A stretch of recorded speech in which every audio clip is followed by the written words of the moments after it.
This is the Elias Macko Show on the iHeartRadio Talk Network.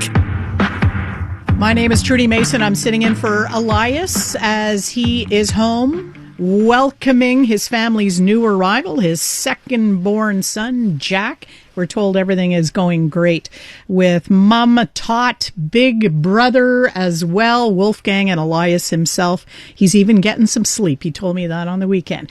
Conspiracy theories now. Not new, but it seems these days they spread even faster. Our next guest has a book out, Uncover Up, How to Think Clearly in an Age of Conspiracies. And it looks at why these types of theories take hold, why otherwise thinking rational people can get sucked into them, and how we can separate fact from fiction in a very noisy information environment. Nathan Radke, cultural history professor at Humber College and co-author of that book, Uncover Up. What prompts your interest in conspiracy theories? This is an area of academic interest for you. I mean, it is, but it took a while for it to build momentum. When I was younger, I studied sort of normal things like philosophy and sociology. But the longer I did this, the more I kept bumping into this idea of the conspiracy theory, until eventually it got to the point where I thought we need to take this seriously as an academic discipline, which at the time required a lot of convincing on my part for my administration. So it's not just perception. You do believe that the situation is a little more dire now because of the ease with which these ideas can circulate. Well, human beings have always been conspiratorial for a bunch of reasons. One is that conspiracies sometimes are true. And there's some examples in history of some truly bizarre-sounding conspiracy theories that turned out to be accurate. The CIA mind control programs. These are actual real things that happened. We also often see things that aren't really there. We find patterns that aren't really there. And the more frightened we are, the more out of control we feel as individuals, the more our brain provides these sort of illusionary patterns to try to explain the threats we feel.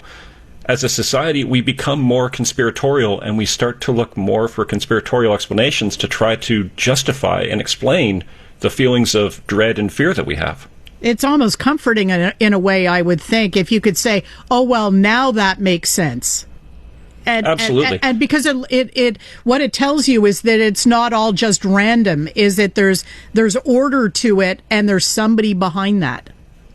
Yeah, completely. As strange as it sounds, in some ways it is more comforting for us to think, oh, there's some kind of evil, all-powerful organization behind the terrible things that happen, rather than thinking, we're out here in a world in which chaos and coincidence and random nonsense just happen. Conspiracy theories often are a way for us to try to reconcile the way we think the world should be with the way the world is actually experienced. So it's extremely seductive in this way because conspiracy theories appear to offer these great explanations. But the danger is that false conspiracy theories can actually be used to manipulate populations. Can you give a current day example of that where you think a large proportion of a society has been manipulated in their thinking? Yeah, I'll give you an example of a conspiracy theory which was actually a disinformation campaign on the part of Soviet intelligence in the Cold War. A lot of listeners have probably heard the idea that the CIA was responsible for the HIV virus, for the AIDS epidemic, that was a deliberate action taken by American intelligence agencies. Well, that theory was invented by the KGB as a way of discrediting America and the American government. But the thing about these ideas is, once you let them go into the information ecosystem, they take on a life of their own.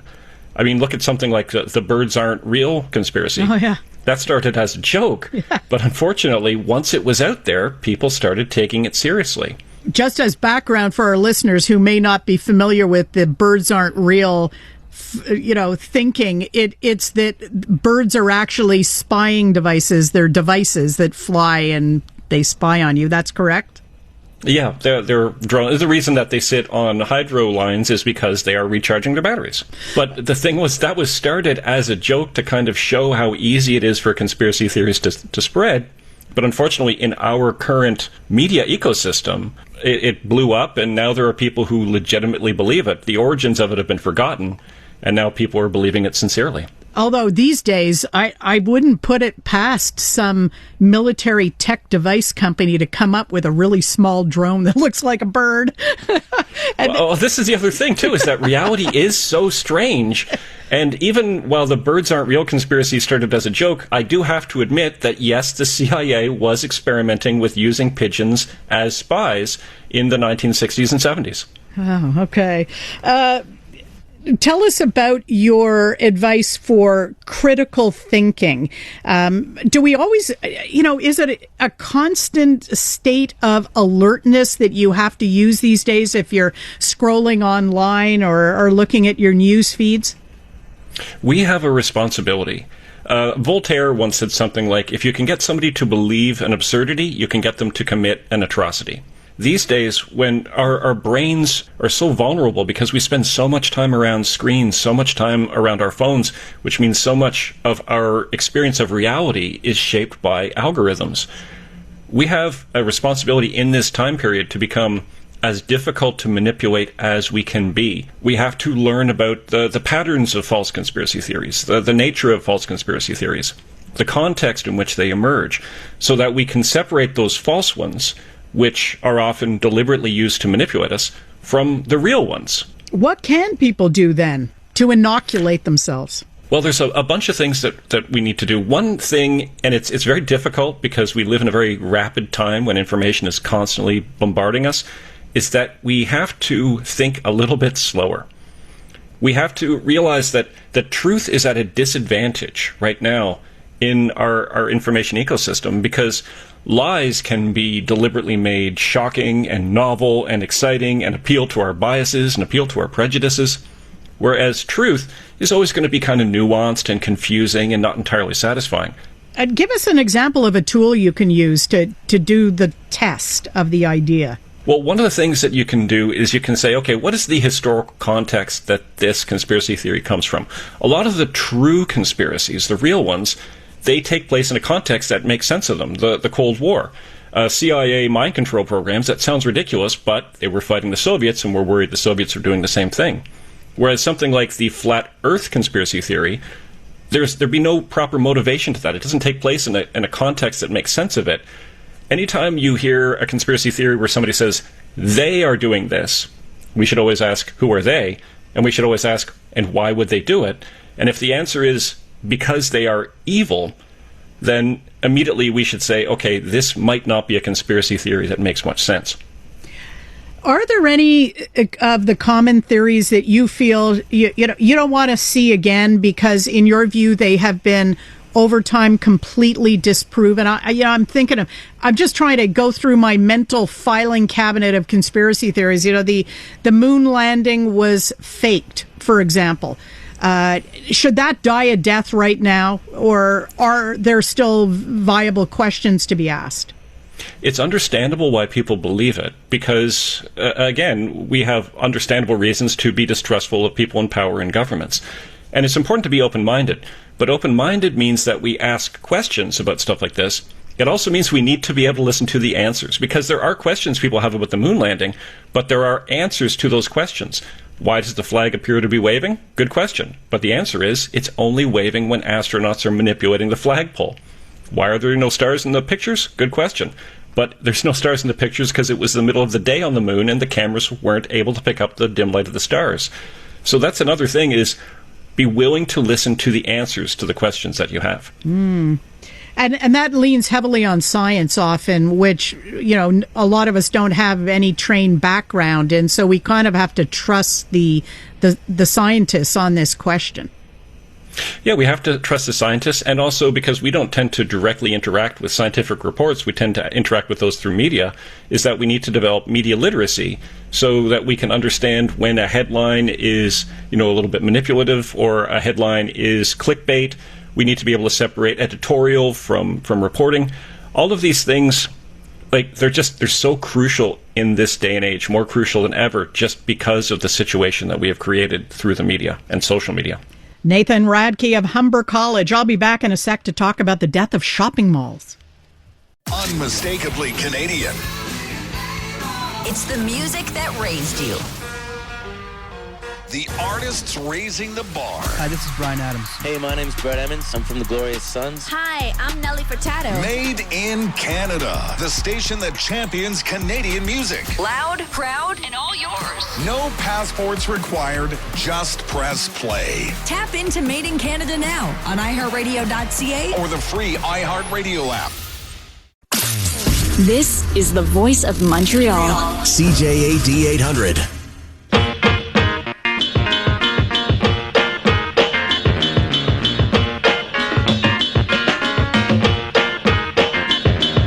Canadian women are looking for more out of themselves, their businesses, their elected leaders, and the world around them. And that's why we're thrilled to introduce the Honest Talk podcast. I'm Jennifer Stewart. And I'm Catherine Clark. And in this podcast, we interview Canada's most inspiring women. Entrepreneurs, artists, athletes, politicians, and newsmakers, all at different stages of their journey. So if you're looking to connect, then we hope you'll join us. Listen to the Honest Talk podcast on iHeartRadio or wherever you listen to your podcasts. This is the Elias Macco Show on the iHeartRadio Talk Network. Trudie Mason sitting in for Elias. And, I remember thinking exactly the same thought when first Sears shut down, that big retail chain. And then several years later, we lost the Bay. And that deep, profound thought was, well, now where am I going to get my nice towels? Because I relied on those kind of mid-range retailers for the type of towels that, they don't ravel and pill the first time you put them through the wash. I wouldn't mind, I wouldn't want the kids to take them to the pool. But then again, I wouldn't cry too much if one of them accidentally got splashed with a little bit of bleach. Not the ultra plush, super luxury, expensive towels, but your kind of everyday in the family bathroom towels. And our next guest has some thoughts about how that demise of mid-range retail is reflecting a transformation, really, of our society. We welcome Doug Stevens, Chief Executive of Retail Profit and the author of The Future of Competitive Advantage, a business plan to save your customers, your company, and democracy. Doug, welcome. Thank you so much, Trudie. So I mentioned Sears, I mentioned the Bay, their Eaton's, department stores. They were, stalwart businesses in many Canadian communities for decades and decades and decades until they weren't, until they went out of business. And then what were we left with? Doug, you take it from there. Yeah, I think sometimes when we think about the demise of chains like Hudson's Bay, Sears, you could go back and include Eaton's and Simpson's, we sort of think of it as a transition in the market across technology. We often, I think, paint the internet as the villain in terms of the demise of those retailers. But in fact, I think it's much more complex. And first and foremost, the math really doesn't bear that out. When you look at the contraction of mid-tier retail and you compare that to the growth of online retail, there's a gap. And what we have seen is that it's really a matter of the value of the economy now moving to the extremes of luxury and to the extremes of discount. And that is not a technological problem, that's an economic problem. And it's really been brought about by 50 years of capitalism that has been largely driven by shareholder primacy, where the wage earner is kind of the last person on the totem pole to be rewarded for gains in productivity. And we've seen most of the gains in income, in wealth, go to shareholders. And that constitutes about 10% of all Canadians. So when we look at those hollowed out spaces in our local shopping mall, it really and truly is a direct reflection of the economy that we are seeing take shape today.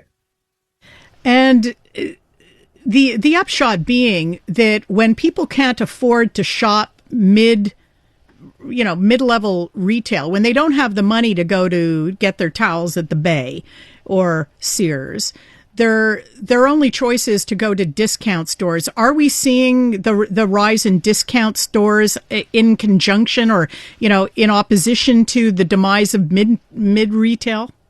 Absolutely. Yes. And, I don't want to paint a picture that suggests that all of the middle class has fallen into the working class or the underclass. I don't want to paint that sort of a picture because it's simply not accurate. We've seen a divide, really, where a portion of the middle class has moved up and a significant portion has moved down in terms of their earnings and wages. And we've seen an explosion of discount retail, both online and offline. Of course, there are all the off-price outlets, the Winners, the Marshalls of the world. Walmart has grown enormously through that period of time. And even online, we're seeing the advent of retailers like Shein and Temu that are just exploding in popularity as people look to try and stretch their budgets. And so, I see this as, sort of a mirror of the condition of society. And the upshot really is that you might sort of say, well, who cares? If some people have to shop discount and, the rich are out there buying all the luxury goods, if the economy is growing, who cares?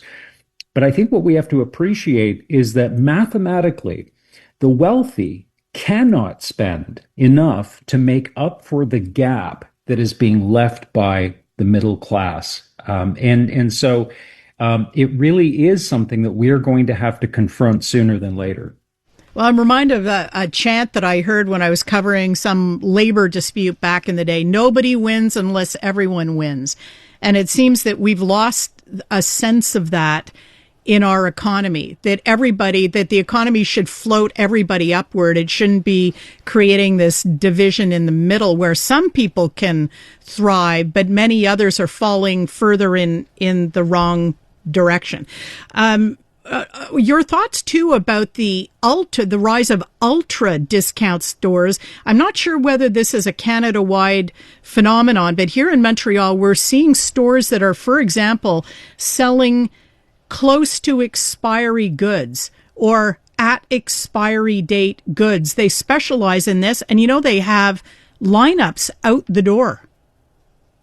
Yeah, absolutely. And we're certainly seeing it in grocery. There was just an announcement this week that Loblaws is really, concentrating on its off-price outlet, No Frills, that those are really the stores that they're investing in because people simply cannot afford to shop at that mid-tier grocery store anymore.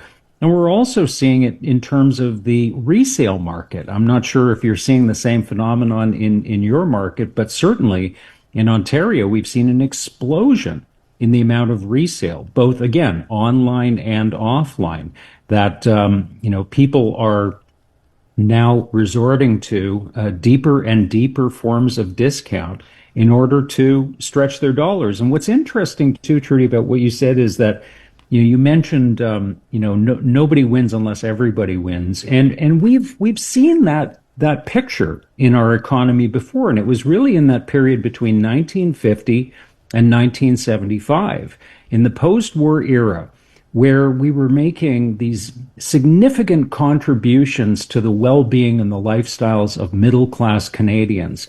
And incomes were growing, people's fortunes were rising, they were buying real estate, getting married, having families. There was an era of prosperity that around 1980, we started to really whittle away at. And now we are starting to hit an inflection point where we just simply do not have that same level of prosperity across all of society. Well, this is worrisome because unless the brakes are put on, we are going to end up with a very fractured society and everything, all the risks that come along with that, and not just people going hungry and being homeless without a roof over their head, but all the other social ills that come along with. Doug Stephens, thank you very much for your time this morning. My pleasure. Thanks for having me. Doug Stevens is Chief Executive of Retail Profit and also the author of The Future of Competitive Advantage, a business plan to save your customers, your company, and democracy. When we return, the guy that I think of in my head as the tech whisperer, this is Mitch Joel. He's a deep thinker about all forms of technology, about what industry, what society is looking at through technological development. And he is going to talk about, first, the fact that certain AIs have escaped their captors, and also AI-generated slop and how a lot of grandparents seem to be falling for that. Oh, I tell you, when I read this little brief, I thought, yeah, I might have fallen for that. I'm not a grandparent yet, but I can see the appeal of what's being called AI slop being sucked up by grandparents. That's all coming up on the iHeart Talk Radio Network. Stay tuned. Hello, Canada. This is Bryan Adams Radio, hosted by Bryan Adams himself. We'll play a few of mine, a ton of my favorites, and some must-hear behind-the-scenes stories from the world of rock and roll. We're coming to get you! One thing about doing rock and roll so long is you end up meeting a lot of the people that you admire. Sometimes you even get to work with them. It's only love, and that's all. Bryan Adams Radio. I'm coming back to you. Now available on the free iHeartRadio app. Hey, everybody, how are you tonight? Sounds great. This is CJAD 800. Listen anywhere, anytime. At CJAD800.com. The iHeartRadio app or on your smart speaker.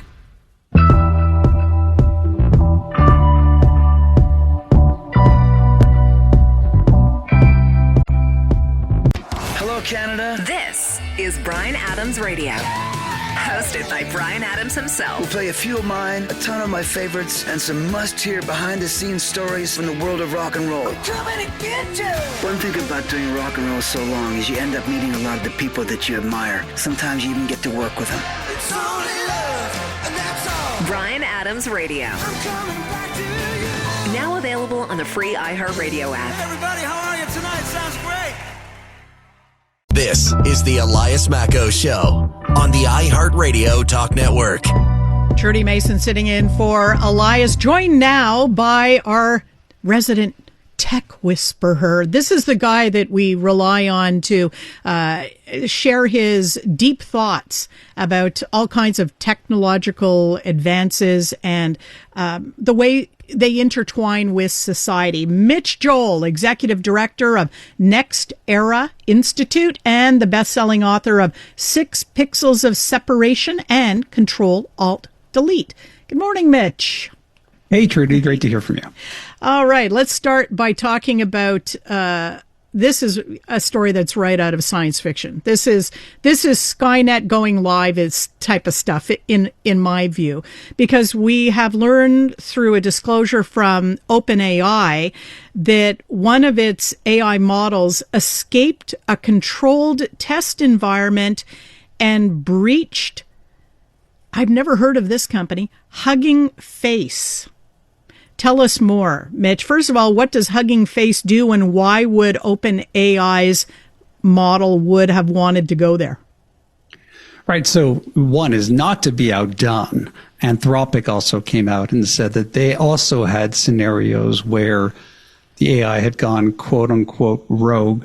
So putting aside, Hugging Face, these platforms that help people develop programs and do all of these complicated things, and there's many both front-end and back-end technologies that do this.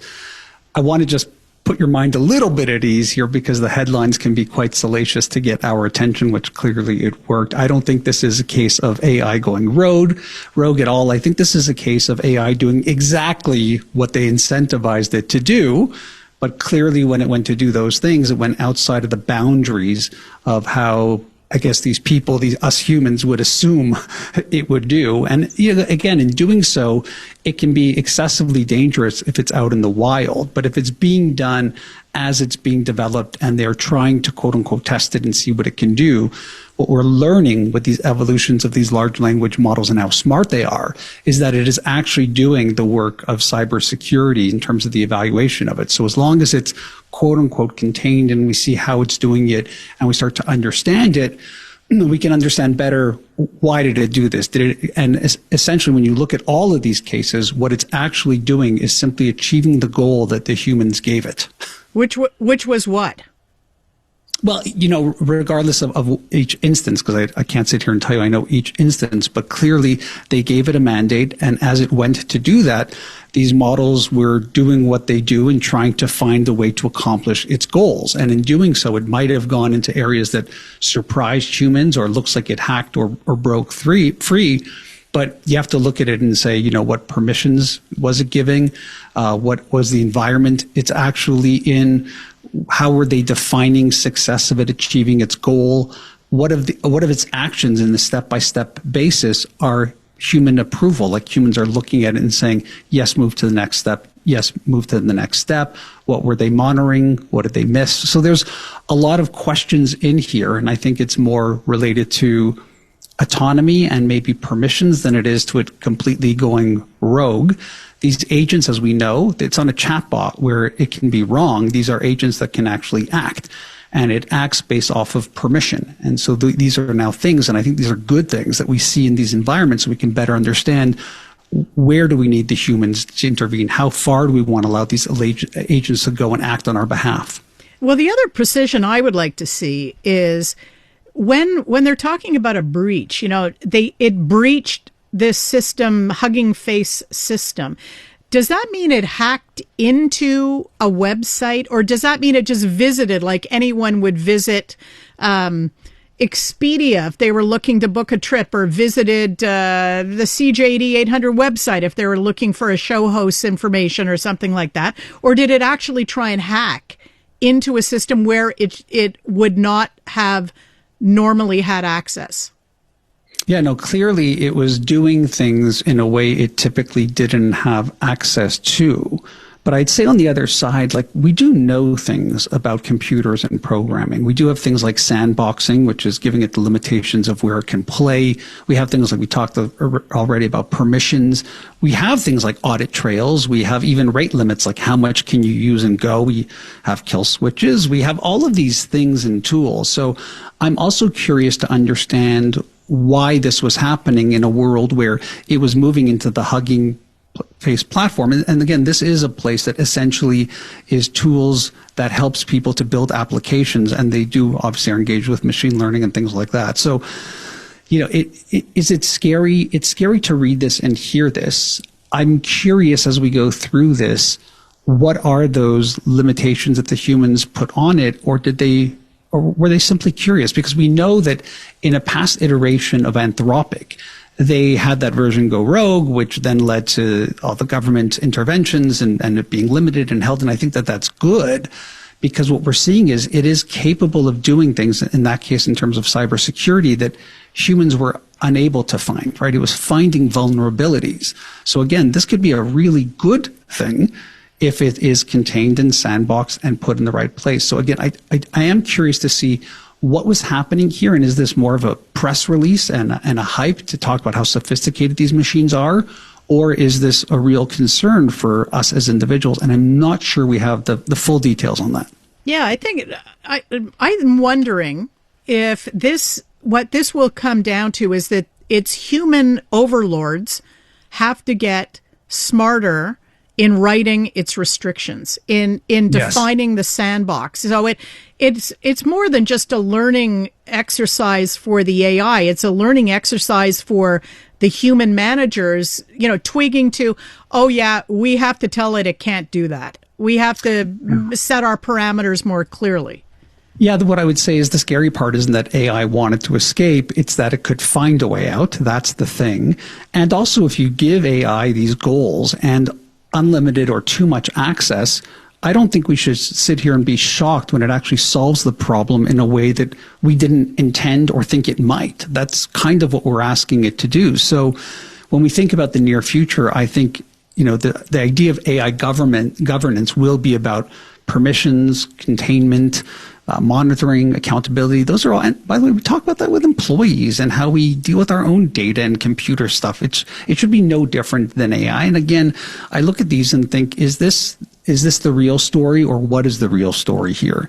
And I think the real story is that, maybe we need these agents to have some type of job description. And maybe like every job description, it comes with access and a badge and supervisors and permissions, right? We all don't have access to the same things in the organizations that we work in. And perhaps it's just another shining light on we need to do the same for these technologies. It does. I keep harking back to all the science fiction I've ever read. It does bring to mind, let's tell the computer to, solve the question of world peace, bring us world peace. And the computer does that by killing all the humans on Earth because that's the only way you're going to get peace in the world. It just seems to me to be on that level of be careful what you're asking it to do because it will want to do it. It will... Yeah.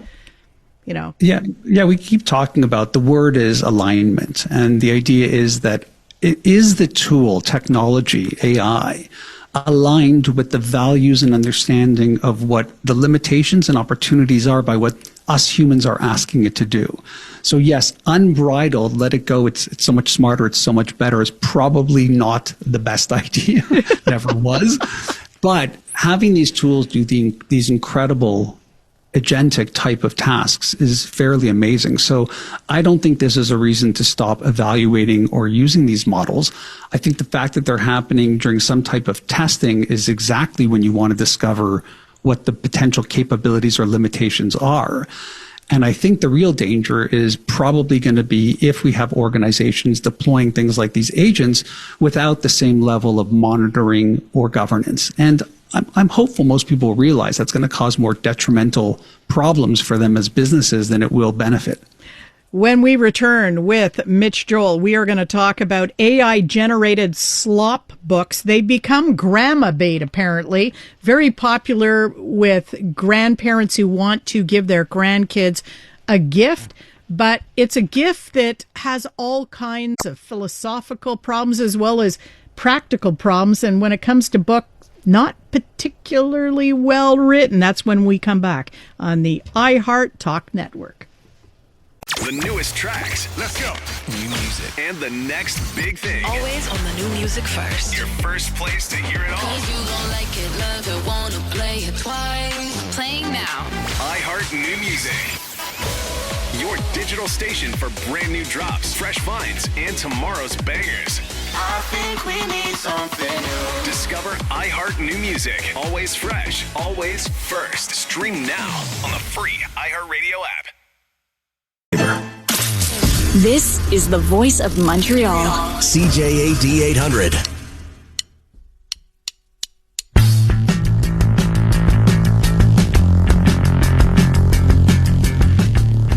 iHeartRadio is throwing it back. 2010s, the decade. To the days of huge hits and unforgettable anthems. A non-stop stream of the biggest and best. Drake, Rihanna, Beyonce, Katy, Gaga, The Weeknd, and more. All your decade-defining favorites, all in one place. Hi, it's Katy Perry. Hey, it's Bruno Mars. This is Kesha. Find 2010's The Decade on the free iHeartRadio app. Preset the station so it's always one tap away. This is the Elias Macco Show on the iHeartRadio Talk Network. Trudie Mason sitting in conversation with Mitch Joel, Executive Director of the Next Era Institute and a best-selling author as well. And we're talking now, speaking about authors, about slop books generated by artificial intelligence. It seems that boomer grandparents find these very cool and want to go to these online platforms that allow you to craft a custom-made book for your grandchild and include all kinds of information about them and photos of them and activities you enjoy together, and then give this as a gift to beloved grandchild. Why is this considered slop in some cases, Mitch? So I'm sure you remember these growing up where it was such a treat where a grandparent would get you a book with a Disney character or Marvel character and your name was in it, and you might have had some type of gender-based representation in it as well. And of course, now as we get more automated and can personalize things at greater depths, this sounds like a great thing. You might see an ad in Facebook or Instagram and think, what an amazing gift for my grandchild. It puts them in the story. You can even upload pictures of them and it'll be somewhat closer than just, like I said, it being gender represented by male, female, whatever. It can include your pet. It can include some of the activities you like. And you go, wow, this is like leaps and bounds from when we were both younger and how cool that is. And then, of course, what you get is just, a low quality, low grade AI generated images that just kind of sucks. And so what's happening from my perspective is not just that people are taking advantage of the elderly. I mean, that may be part of it, just an easy way to solve for a money thing and, just low quality, whatever. But I think it's like a broader problem or pattern that we're seeing in this AI culture, which is that these tools make it really easy to create infinite personalized content. And I think where we are struggling as we are digital immigrants versus the digital natives is this idea that personalization doesn't automatically mean that it's got meaning or taste or craft or any emotional value to it. And so it is a bit of a buyer beware. You have to really take a look at what it's outputting.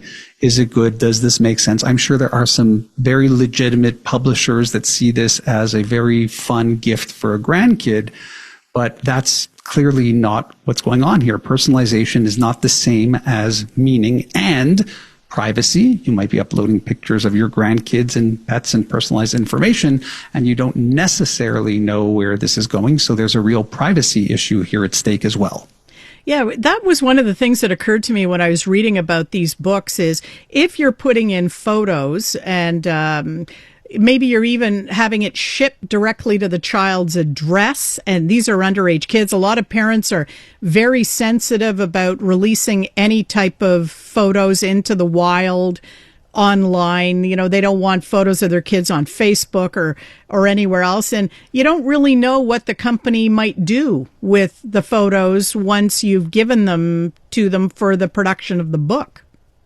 Yeah, this is it. You have people who may be uploading not only pictures of these children, but their names, multiple photos, which reveals a lot of information. You've got some family details to make the story more personalized, even location, like you said, because you not only have an address, but where are they based? You might have pets and hobbies and just other personal information, thinking the more I give it, the better the product is going to be. And how cool is that? But you don't necessarily know the source of where you're sending it to and their credibility and what they're going to do with that information. There's also the issue that a lot of people don't want to encourage AI art or any type of AI creative endeavor because the AI was trained without paying on other people's artwork. Yeah, I mean, there's a huge component to this that is really unresolved, which is if we have publishers who will inevitably sue these large language models and hyperscalers for IP, meaning you used all of this information to train your model, and why shouldn't the people who created that information be paid? That's going to be an inevitable, and it's going to be problematic. It's going to be a delta of problematic if suddenly I am then being sued by somebody because I used AI, of which I pay a certain access every month for access to it, and the output is AI based. Perhaps I will be sued for even doing an iteration, let's say, on a picture of myself, but because it went through the AI engine and used some type of filter or whatever it used, the source of that might say, well, now I'm going to go after you as well. So these are things that I believe are going to happen. I do hope that they will be settled prior to coming down to us individuals. But yes, there are a ton of things in this that shows us what happens when we all sit at the precipice of such a disruptive and interesting technology. Because with all that, I don't know about you, Trudie, I find it amazingly fascinating to play with this. I find it great that I can tweak, let's say, a corporate photo of myself to make it look more professional. I find it amazing that it can help me create the keywords for the article I'm going to write based off of this story. Like, it does incredible things as well. And so, again, we're back in that scenario where there's tons of lessons here, and we have to figure out what the actual intention is for us as humans. Yeah, and just from a consumer point of view, too, you mentioned kind of buyer beware. There were cases where people were receiving books that had spelling mistakes in them, and also stories that didn't make sense. So the kids were able to, this doesn't, what does this mean? I don't get this. What just happened? So I guess the basic advice for grandparents who would want to go down this route, if they don't have any ethical problems with it, is to make sure you can read through the story. First of all, to check it for spelling and grammar and a story that is actually interesting. That would be the basic from the get-go. Yeah, I mean, look, these kids' books aren't just a gift or a form of content that we're giving kids that's personalized. You're absolutely right. They're actually part of how children learn. And they learn things not just like grammar and spelling, but even taste and attention and imagination. And so the quality does matter. I don't know. I remember getting some of these books and thinking, this story's pretty lame. So nice that my name's in it, but the story really sucks. Now we're at a delta of that. So you're right that there is no quality control on this. The quality control is going to have to rely right now on the actual customer, because I think there is a massive difference when you're doing this as a grandparent between a keepsake and a gimmick. And you really have to look and see which one is it, because we don't want to be in a place where just because it's personalized, you think it's somewhat intimate or really personal or valuable, but it's not. Yeah. It might just be better to take one of the old classic books and read it to your grandchild with your grandchild if you can manage it. You could even, maybe a better gift isn't a book generated about the child, but maybe a book that you select. Unmistakably Canadian.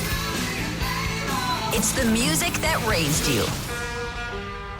The artists raising the bar. Hi, this is Brian Adams. Hey, my name's Brett Emmons. I'm from the Glorious Sons. Hi, I'm Nelly Furtado. Made in Canada. The station that champions Canadian music. Loud, proud, and all yours. No passports required. Just press play. Tap into Made in Canada now on iHeartRadio.ca or the free iHeartRadio app. With the child. Oh, yeah, that's a good idea. Excellent idea, Mitch Joel. Thanks very much. Yeah, any day. Mitch Joel, Executive Director of the Next Era Institute and also best-selling author. His books are 6 Pixels of Separation and Control-Alt-Delete. I've been sitting in for Elias Makos on the Elias Makos Show on the iHeart Talk Radio Network today. My very great thanks go to Maxime Cadot, who is the content producer of the Elias Makos Show, as well as Andrew Malik, who is the technical producer, pushing all the buttons in master control. Thank you, gentlemen, for keeping the show on the rails today as we hooked up with Ottawa and Toronto and Windsor and Vancouver. Enjoy the rest of your day, and thanks for tuning in.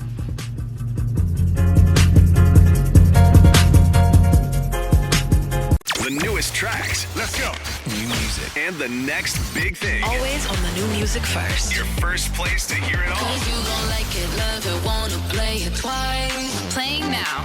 iHeart New Music.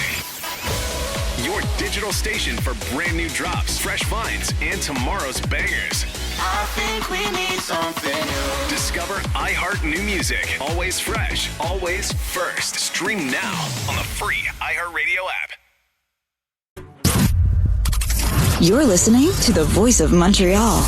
News Talk Radio, CJAD 800. An iHeart radio station. You've heard the chaos. Now you can see it. Oh my God. Watch all your favorite podcasts from start to finish right inside the free iHeartRadio app. Gets the blood going, huh? Catch every laugh and eye roll on shows like the Tom Green Farmcast and Park the Bus. Now with full video. We're building a ramp for Tony Hawk. It's the same hosts and the same chemistry with all the hilarious moments you've been missing right on your screen. Cheers.